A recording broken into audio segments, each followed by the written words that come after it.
मध्य प्रदेश के मुख्यमंत्री डॉक्टर मोहन यादव का दुबई दौरे को लेकर बयान आया है। उन्होंने कहा कि 13 से 15 जुलाई के बीच उन्होंने व्यापारिक बैठकें की और इसके लिए उन्होंने सभी निवेशकों, भारतीय समुदाय के नागरिकों और दुबई के सरकारी अधिकारियों और भारत के महावाणिज्य दूत का आभार जताया। उन्होंने कहा कि प्रधानमंत्री ने दुबई की शक्ति को पहचाना। 2025 से प्रधानमंत्री ने दुबई के माध्यम से दुनिया में व्यापार के लिए एक नया द्वार खोलने का काम किया है। अब इसी सिलसिले में मध्य प्रदेश सरकार की ओर से इस विकास यात्रा को इस भावना के साथ डिजाइन किया है। ये एक मजबूत आधार बनेगा।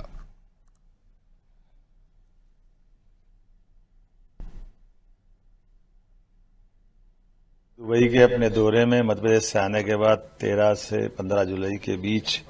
ये जो गर्म भरी स्वागत, हमारी सभी व्यापारिक मीटिंग्स और जिस प्रकार से दुबई सरकार ने इस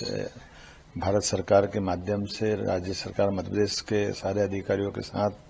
हमारा ये जो पूरा आयोजन रखा है, मैं एक तरह से सभी निवेशकों का, भारतीय समुदाय के सभी नागरिकों का, यहाँ की सरकार के सभी अधिकारियों का भी आभार मानता हूँ और भारत सरकार के हमारे वाणिज्य महादूतावास सतीश जी और उनकी पूरी टीम का भी आभार मानता हूँ। माननीय प्रधानमंत्री जी ने दुबई की ताकत को पहचाना। 2015 से उनने दुबई के माध्यम से दुनिया में व्यापार का एक नया दरवाजा खोलने का काम किया और जिस प्रकार से उनने अपनी सर्वाधिक विजिट यहाँ की है, वो दुबई के लोगों के लिए, भारतीय व्यापारियों के लिए, विश्व व्यापार के लिए वाकई एक माइलस्टोन की तरह उनका ये अभियान रहा है। उसी सिलसिले को पकड़ के मध्य प्रदेश सरकार की ओर से हमने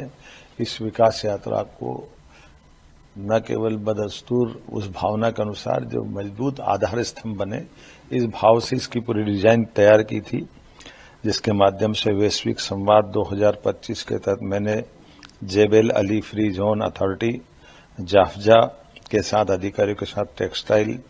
नवकरणीय ऊर्जा, एविएशन, खनन और धार्मिक पर्यटन जैसे स्थानों के लिए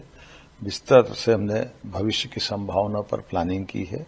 मुझे लगता है कि इस पे काफी रिस्पांस भी हमको आया है। डीपी वर्ल्ड भारत मार्ट के तहत भारतीय व्यापारियों के लिए नए अवसरों पर विचार विमर्श का उत्साहजनक परिणाम दिखाई दिया है। दुबई टेक्सटाइल सिटी में टेक्समास एसोसिएशन के साथ पीएम मित्रा पार्क धार,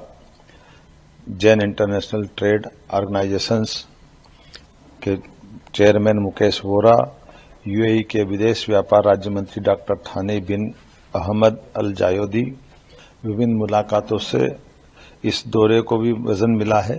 और भविष्य की ठोस आधार बना है, जिसपे हमारी एयरलाइंस के माध्यम से मध्य प्रदेश से कनेक्टिविटी बढ़ेगी। इस अवसर पर अबू धाबी में बीपीएस मंदिर के दर्शन, भारतीय दूतावास के अधिकारियों के साथ बैठकें, भारतीय संबंधों को और मजबूत करने की दिशा में हमने ठोस काम किया है। मध्य प्रदेश की प्राकृतिक संपदा, माइनिंग की संभावना और एसजी/एसटी प्रतिपूर्ति, पूंजीगत अनुदान जैसे प्रावधान ने निवेशकों को जब हमने बताया तो उन्हें उत्साह के साथ इसमें इस बात को समझने का प्रयास किया है। मैं अपनी ओर से सभी निवेशकों का, जाफजा, डीपी वर्ल्ड, भारत मार्ट और उनसे जुड़े सभी सहयोगियों का आभार भी मानता हूं और उम्मीद करता हूं कि ये सिलसिला न केवल हमारा आगे भी जारी रहेगा, बल्कि भविष्य में मध्य प्रदेश से आकर के व्यापारियों का हमारा अलग अलग जब कोई बड़े आयोजन होते हैं उसमें हम न केवल भागीदार बनेंगे, बल्कि और अच्छे इस ट्रेड को कैसे बढ़ा सकते हैं उस पर हम काम कर रहे हैं। मेरी अपनी ओर से सबका आभार।